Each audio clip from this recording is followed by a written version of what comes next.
Hi, I'm Brenda Hershey, Managing Director of TRI Global, TRI standing for Trauma Recovery Yoga. As we continue building our base here in Iraqi Kurdistan, we have been welcomed with open arms.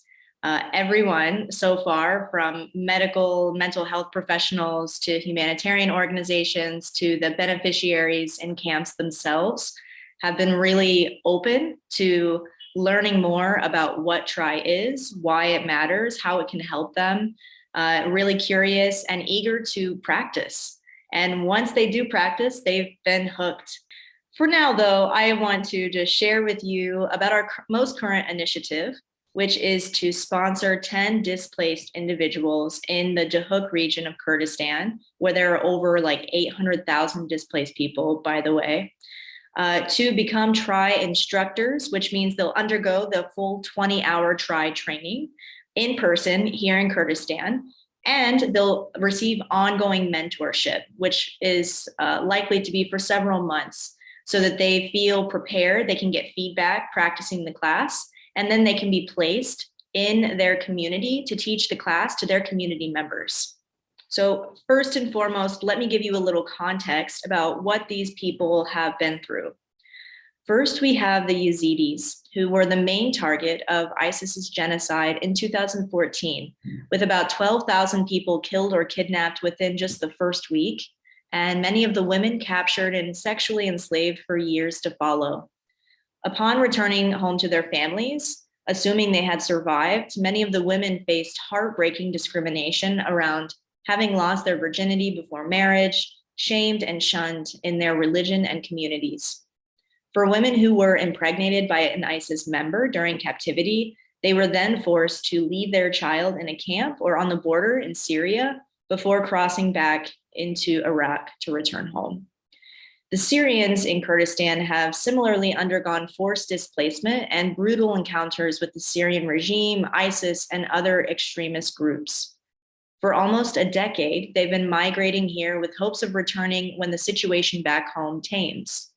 Unfortunately, there is also a specific stigma around Syrians, especially when it comes to employment and getting a job, mainly due to the large influx into an already economically broken country.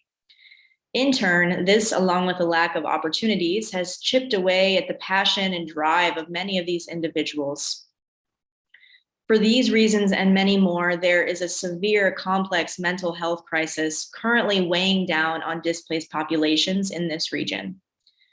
Although both the Yazidi genocide and the height of the war in Syria were 7 and 10 years ago, respectively, the unresolved traumas remain in the minds and bodies of these people, compounded by the ongoing traumas of their lived experiences in refugee camps, in poverty, and lacking many basic resources, including electricity and heat in bitter cold winters, as well as food insecurity.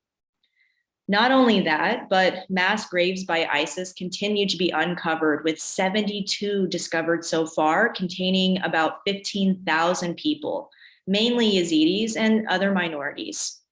In fact, the humanitarians that underwent our 8-week TRI intervention had returned from a mass burial just a few days before our very last session, and we were able to see the negative impact of the event on their heart rate variability days after. The point is, the traumas are still very real, even when they've been long forgotten by the rest of the world. TRI Global's approach is simple: build systems that are empowering, sustainable, and accessible. The individuals you'd be directly supporting are ones that fled their homes with almost nothing but the clothes on their backs. Whether from Iraq or Syria, they've faced and continue to face unimaginable difficulties and just need a chance, an opportunity. They're very capable individuals, in my experience, who just need to be seen and believed in. Our first training is taking place in March, another one soon to follow, where we'll be training these very individuals to teach the TRI classes, and then provide them with ongoing mentorship so they feel confident and prepared to teach in their own communities. As wonderful as the experience is for me to teach, it's not sustainable, first and foremost, and we'd be missing a major opportunity to empower the community members themselves, employ them, and continue making this method even more accessible for those who need it most. So we're asking for your help. We truly cannot do this very important work without you. Please consider donating to help impact the lives of people truly in need, not to save them, but to empower them, not to give them a voice, but to pass them the mic. We're doing survivors a major disservice by not including mindful breath and movement in their recovery journey. Because even if the mind can file a traumatic memory away, the body remembers.